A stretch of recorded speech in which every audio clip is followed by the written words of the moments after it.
하나님께서 대신 채워주실 줄로 믿고 또 많은 동역자들을 붙여줄 줄 믿습니다.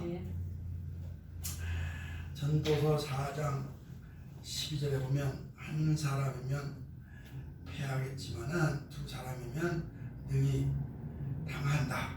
모든 걸 견딜 수 있다. 성격은 쉽게 끊어지지 않는다 하는 말이 있습니다. 서로 힘을 모아서 같이 일을 하면 쉽게 모든 것이 가능하다. 모든 것이 이루어진다 하는 말씀이 되겠습니다.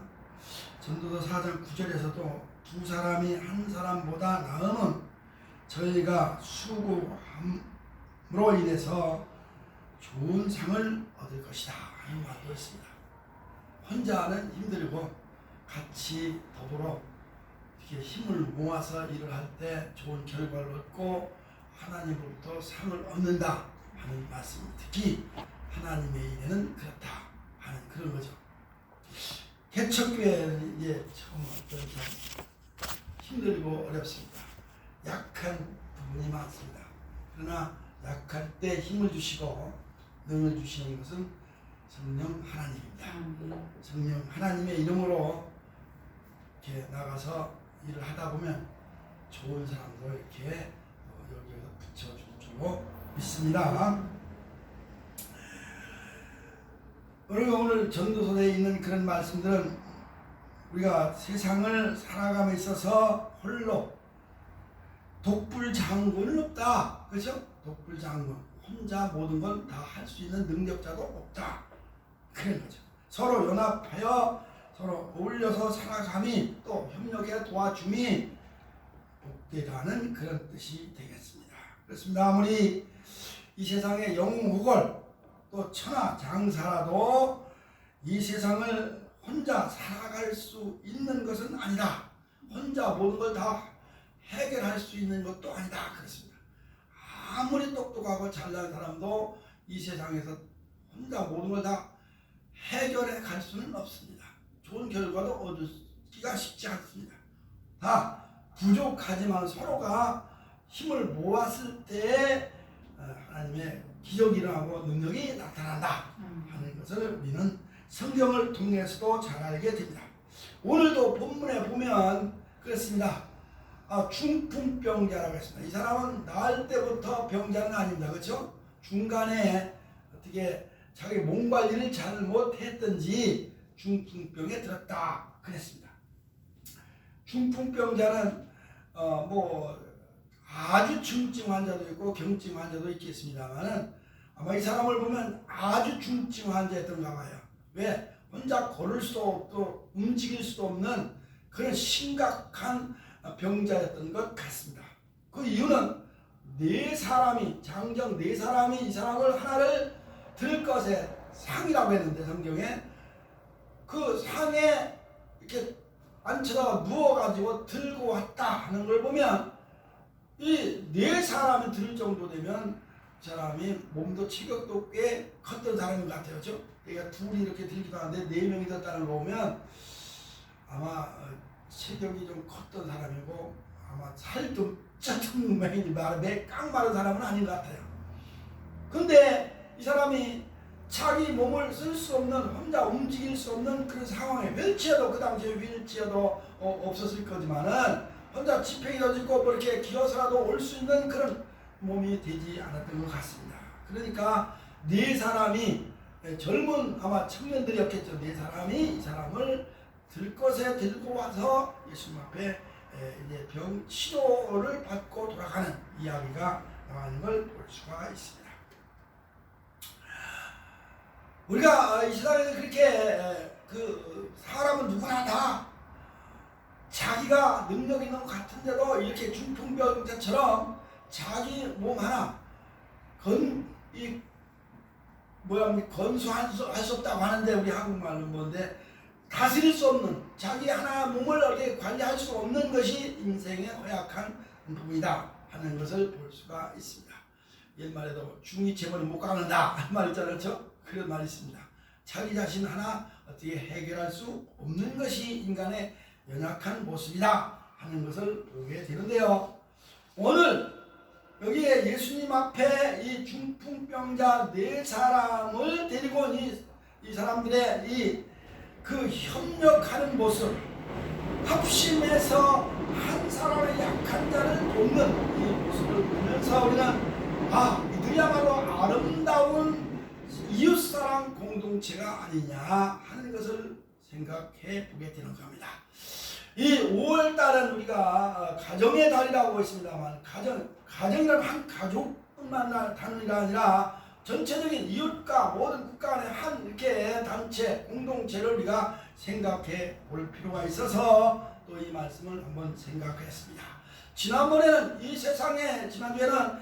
세상의 그 가정의 달에 한번 인간의 생명의 귀중함을 한번 생각해 보자 하는 말로 사랑의 그 생명의 공동체에 대해서 얘기했습니다만, 오늘은 이 서로 협력하고 같이 돕는 때에 하나님의 은혜가 나타나고 하나님의 큰 역사가 일어나지 않겠냐 해서 이렇게 아름다운 이웃사랑 협력 공동체에 대해서 한번 생각을 해보고자 하는 겁니다.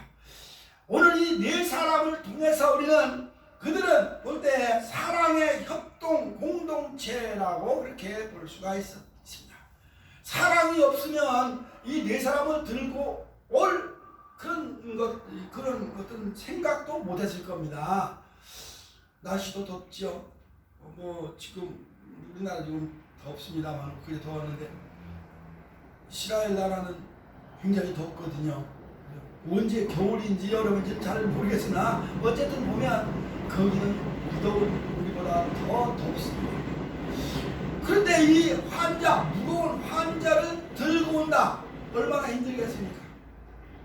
그런데도 그런 것을 그들은 생과 상관하지 않냐고, 한 사람, 이 연약한 환자, 중풍 환자 한 사람을 치료하기 위해서 자기들의 그 땀 흘려서 같이 협력하고 돕는 이런 모습이야말로 사랑이 없으면 할 수 없는 일이 아니겠냐. 그래서 사랑의 협동 공동체라고 우리가 한번 생각할 필요가 있다 하는 겁니다.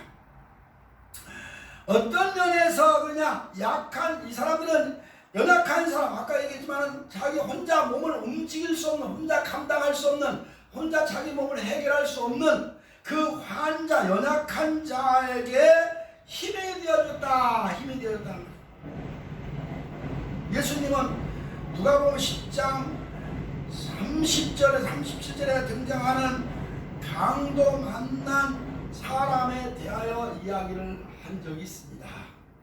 그 강도 만나서 그만 다 죽게 되고 돈도 있는 거 다 뺏고 피 흘리고 있는데, 많은 사람들이 제사장이라든지 이런 사람들은 그 사람은 그냥 지나갔는데도 그 사마리아 사람은 그 환자를, 그 강도 만난 사람을 치료해주고 또 데리고 많이 안장에다 말에다 태워서 저 여관, 동네 마을 여관까지 데려다주고 거기에서 주인에게 맡겨주면 돈을 주면서 내가 앞으로 더 이 사람을 더 치료해주면 돈이 더 들면 돈이 더 줄 것이니까 잘 치료 좀 해줘라, 이렇게 당부하고 떠난 적이 있지 않습니까? 그래서 예수님은 그 사람을 가리켜 선한 사마리아인이다, 아주 착한 선한 사마리아인이라고 할 말은 없어요.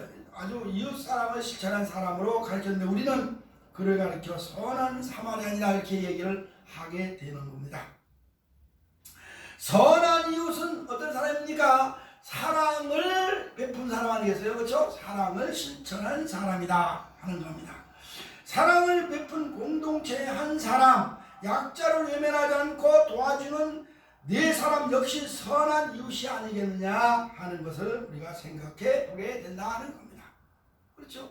그냥 외면하지 않고 혼자 힘들어 하는데 그냥 외면하지 않고 너 혼자 서서 그래 일어나봐 그런 게 아니라 너 혼자 잘해봐 하는 게 아니라 가서 부추겨주고 일으켜주는 그런 것이 우리에게 필요하다.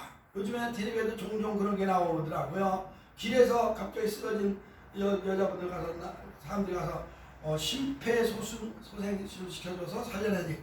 또 어떤 버스 기사는 버스 안에서 갑자기 50대 60대인가 넘어져서 쓰러져서 다 죽어가는데 운전기사가 버스기사가 차를 멈추고 가서 심폐소생인가요? 그 해서 살렸었다. 그리고 119를 또 거기 같이 있던 사람이 불러가지고 병원으로 이송시켰다 하는, 그래서 그 여인이 살았다고 하는 얘기인데, 이렇게 약자, 죽어가는 사람, 힘없는 사람, 그 사람을 도와주는 것이야말로 사랑이 아니겠느냐 하는 거죠. 말로만 사랑. 성경에도 그렇죠. 배고픈 사람에게 야 먹어라, 그러면 사랑이 아니고, 헐벗은 사람에게 옷 입어라 하는 것이 사랑이 아니고, 실제로 옷을 주고 먹을 걸 줘야 사랑이 아니냐 하는 말도 있습니다만은, 우리는 말로만 사랑이 아니라 서로 협력한 관계, 오늘 여기 네 사람이야말로 선한 이웃, 그런 공동체가 아니겠느냐. 혼자 하는 공동체라고 하지 않지만 네 사람이 함께 있으니까 공동체라고 하는 말씀을 여기서 들을 수 있습니다.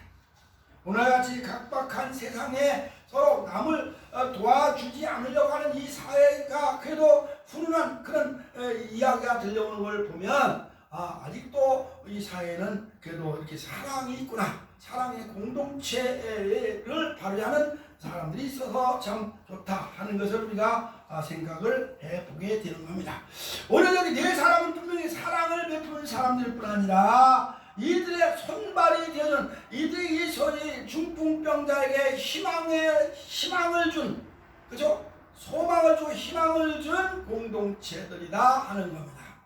사람이 절망 가운데 있을 때, 그죠? 이 중풍병자는 완전 절망 가운데 있었습니다. 아마 자기 집에 누워 있었는지도 모르죠. 그런데도 그 사람들은, 네 사람은 이 절망 가운데 있는 사람, 희망을 잃어가는 사람에게, 소망이 끊어진 사람에게 그 사람을 데리고 예수님께 왔다 이 말입니다. 왜 예수님께 데리고 왔느냐? 예수님은 병자를 고치신다, 죽은 사람도 살렸다 이 가버나움이라고 하는 이 동네가 있는데, 여기 1절에서 10 몇 절까지입니까? 12절까지 이어지는 얘기입니다. 가버나움이라고 하는 동네입니다. 가버나움이라고 하는 데서 예수님께서 환자를 많이 고친 것 같아요. 왜? 가버나움이라고 하는 곳은 그 베드로의 그 태어난 고향하고 가까운, 거기 가면, 이스라엘 가면 가기도 성수에 가면 보여지는데, 가는데요, 가버나움 그 기둥 이렇게 있다고 해서 해당했던 그 자리에 갈 수 있어요. 예수님 아마 그 들어가서 가르쳤던 자리인 것 같아요. 그 기둥이 이렇게 좀 남아있는데, 베드로의 집에서 얼마 가까워서 멀지 않습니다. 근데 거기에 예수님이 회당에 들어가서 거기 가서 가버나움에 가서 백부장의 신하도 치료한, 여기서 백부장의 그 신하가 병 나가지고 다 죽게 됐다고 백부장이 찾아와서 우리 신하가 내 신하가 지금 병 나가 죽게 됐는데 예수님께서 말씀 한마디만 하면 살아날 수 있습니다, 치료될 수 있습니다. 그러니까 그래 내가 가까, 그러니까 내가 너희 집에 가랴, 그러니까 아예 올 것도 없고 말씀만 하세요 그랬잖아요. 그러니까 그래 내 믿음이 크다, 그러니까 가라. 그럴 때 그 말 즉시 그 신하가 병에서 나았다 하는 얘기가 있습니다, 마태복음 8장에. 그리고 또 어여서 보니까 베드로의 장모 그 열병이 났을 때 가서 치료해줬잖아요. 기도해서 났습니다. 이런 걸 보면 가버나움에서 많은 이적을 행했던 것을 볼 수가 있는데, 오늘도 가버나움 그 해당에서 일어난 이야기가 되겠습니다. 해당이 아니라 어느 집이죠. 여기는 어느 집에서 가서 이제는 이렇게 치료한 적이 있는데요. 그 동네에 예수께서 병자를 치료한다, 고친다 하는 그나마 소문이 자자하게 났던 메입니다. 그러니까 이 네 사람이 중풍병자들이 야 가자, 이 사람 데리고 가서 치료 좀 시키자 해가지고 아마 이렇게 데려왔던 것 같습니다. 손발이 되어주는 그런 사람, 그야말로 소망을 주는 사람, 절망 가운데 있는 사람에게 도움을 주는 것이야말로 이거야말로 사랑의 공동체가 아니겠느냐, 이웃사랑 공동체가 아니겠느냐 하는 것을 보게 되는 겁니다, 이 말입니다. 그러니까 연약하게 힘없고 절망 가운데 있는 사람에게 도움을 줘서 희망을 주는, 그것이 우리 기독교의 사랑이 아니고 또 진리가 아니겠습니까? 우리에게 이런 사랑의 공동체가 우리 교회가 또 되어야 하겠다고 하는 것을 여기서 생각을 해보게 되는 거고요.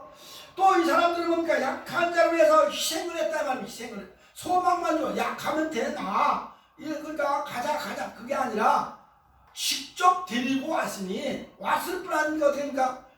아마 집이 이렇게 얼마 이 교회보다 큰 메인지는 모르겠으나 사람의 간에 꽉 찼다 이 말이야. 근데 문 앞에 들어갈 수 없어, 용신할 수 없어. 사람이 너무 많아서 움직일 수가 없었다 그랬어요. 발 들 틈도 없었다. 겨우 사람 하나 비집고 들어가면 들어갈 수 있으라는지는 모르겠는데 네 사람이 예수님 앞에, 예수님 여기 강당 앞에 있었다면 저 뒤에서 예수님 앞에 그 환자를 데리고 들어갈 수가 없으니까 아마 옥상으로 올라갔더니 옥상 올라가 구멍을 냈다고 그랬습니다. 지붕을 뚫었다, 구멍을 내서 거기로 상을 달아 내렸다고 그랬잖아요.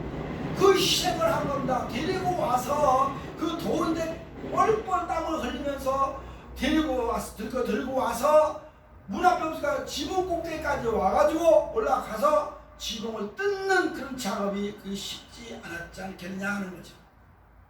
아마 그 지금은 그런 데는 없는데 지금 다 콘크리트 집들이잖아요. 그런데 그 당시는 아마 이 나무로 지었던가 지프로 엮어서 지었던가. 미국에 가면은 주택들은 다 나무로 짓더라고요. 전부 나무로 져요. 뭐 이런 벽돌로 이게 주택들은 그래 새로 짓는 주택들. 그러니까 올라가면 나무니까 뜯을 수도 있겠죠. 구멍을 내시겠죠. 아마 이스라엘도 그랬는지 뭐 풀을 엮어서 아마 지붕 우리 초가집처럼 아마 했는지는 모르겠으나 어쨌든 간에 지붕을 뚫어서 구멍을 냈다. 이건 현실적인 사건 아니겠어요? 이거 실제적 사건이죠. 실제 사건이기 때문에 이렇게 아마 기록을 해놓은 것 같은데 그 상을 달아 내렸다고 했으니 그 수고, 그들의 그 노력, 이거 희생적인 거 아니겠습니까? 그러니까 이웃 사랑을 실천하는 건 자기 희생이 아니면 사랑할 수 없다고 그러는 거죠. 남을 돕는다는 거 쉽지 않잖아요. 남을 도우려면 자기가 희생이 돼야 되는 거죠.